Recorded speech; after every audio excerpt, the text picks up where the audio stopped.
Donc, la Bible dit dans Jean 8, 32, verset même 30, comme Jésus parlait ainsi, plusieurs crurent en lui. Et il dit aux Juifs qui avaient cru en lui, si vous demeurez dans ma parole, vous êtes vraiment mes disciples. Vous connaîtrez la vérité et la vérité vous affranchira. Il ne faut pas dire, ah oui, vous connaîtrez la vérité. Non. On te dit, ce qu'il dit est clair. Ce sont des Juifs qui ne croient pas que Jésus est le Messie. Et Jésus prend la parole. Il commence à parler. Et comme je l'ai dit, ces paroles, on l'a vu pendant le séminaire, ces paroles étant esprit et vie, ces Juifs qui l'ont écouté, à un moment donné, ils ont été convaincus par le Saint-Esprit que cet homme appelé Jésus-là est réellement le Messie. Premier pas, mais ce n'est pas suffisant. Reconnaître que Jésus est le Messie, reconnaître et connaître, c'est différent. Donc voilà, ils l'ont reconnu qu'il est le Messie à travers les paroles qu'il disait. Et c'est à ces hommes-là que Jésus va parler. Il dit aux Juifs qui avaient cru en lui, félicitations. Oh, vous êtes merveilleux. C'est ça qu'il a dit? Hein? Non. Il dit, si vous demeurez dans ma parole, vous savez, ce sont mes paroles qui vous ont convaincu. Il faut demeurer dans cette parole-là. Il ne faut pas croire aujourd'hui ça et demain prendre vos propres pensées pour croire ça. Ça ne marchera pas. Il faut demeurer. Demeurer est un mot fort. On n'a pas dit de passer.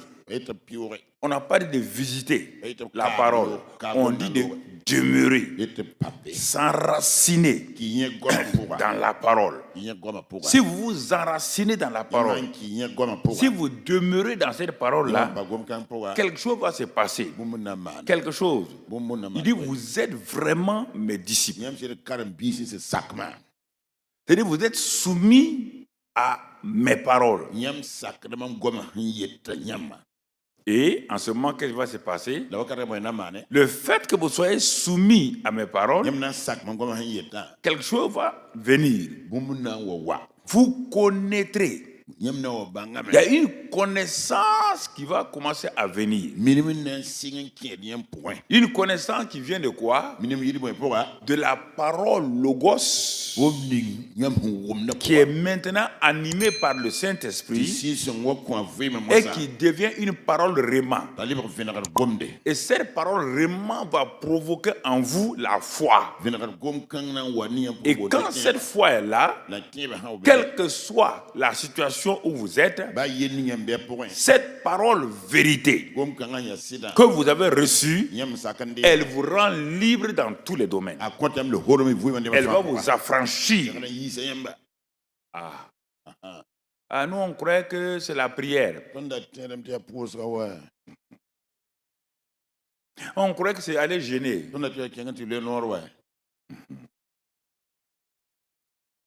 Vous connaîtrez la vérité. C'est-à-dire, vous allez... Vous savez, le mot connaître, il dit que, bon, regardez. Je connais mon ami. Mais on dit, Adam a connu sa femme. Ouais, déjà le mot connaître. Où ça va? Il y a plusieurs formes de la connaissance. Connaître mon ami, c'est dire cet homme est comme ça, comme ça, comme ça. Et quand on dit Adam connu sa femme, ça c'est autre chose. Donc, si on ne saisit pas le mot connaître, ça devient un problème. Les gens vont à l'église, oui, ils ont chanté, il y a un programme, ils ont levé les bras, gloire à Dieu. Ils sortent, il n'y a rien. Ils n'ont rien saisi. Parce que le pasteur même qui enseigne n'a rien saisi. Vous connaîtrez. Vous allez expérimenter. On doit expérimenter la vérité. La vérité n'est pas une doctrine. C'est une personne. Puisque plus bas il dit,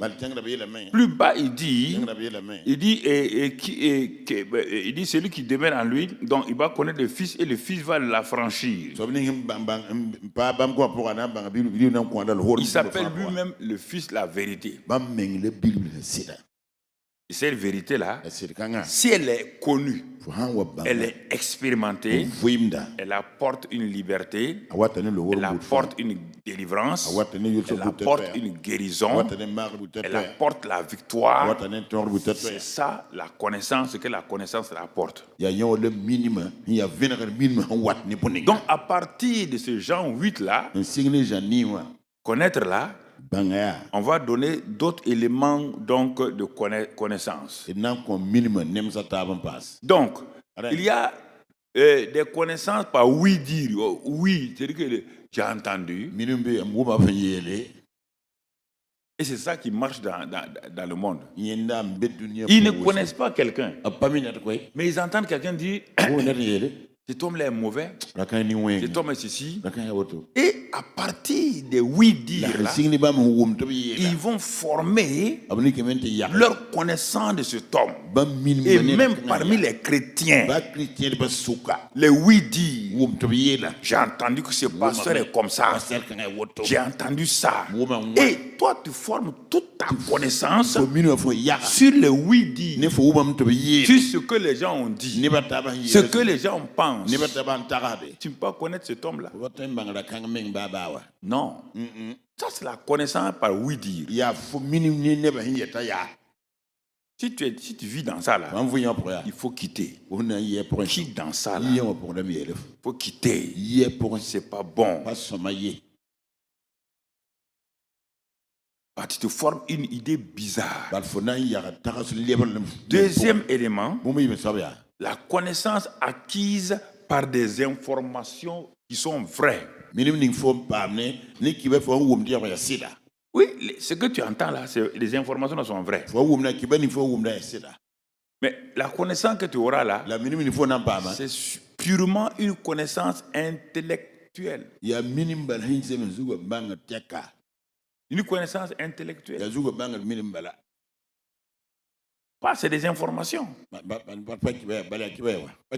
ne transforment pas quelqu'un.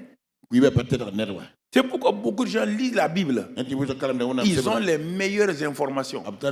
La Bible, c'est la vérité. Ils lisent la Bible. Il n'y a pas de changement. Parce que l'information qu'ils ont ici est restée dans la tête.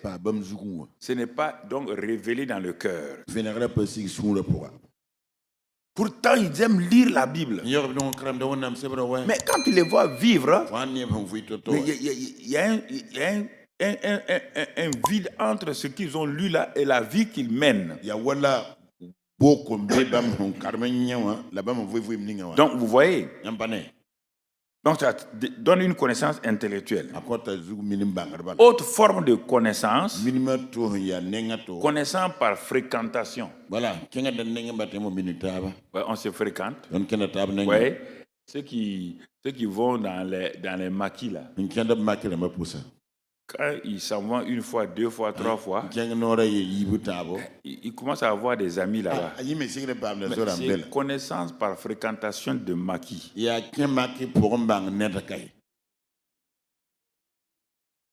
Oui.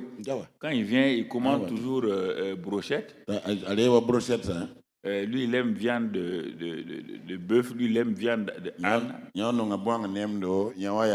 Lui, c'est la bière, l'autre, c'est le vin. Ça, c'est la connaissance fréquentionnelle.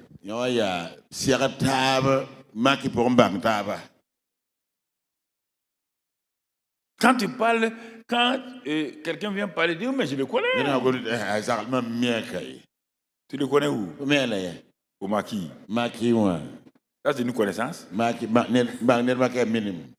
Les connaissances fréquentionnelles, c'est fréquenter.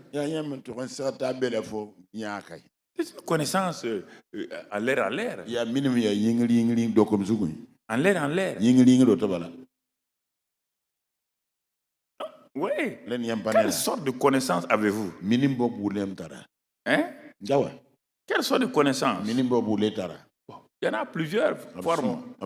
Mais je préfère ne pas trop. Donc, et on arrive à ce qu'on j'appelle la connaissance révélationnelle. Ça, c'est maintenant, on rentre dans le domaine spirituel de la vie de l'esprit. La connaissance révélationnelle.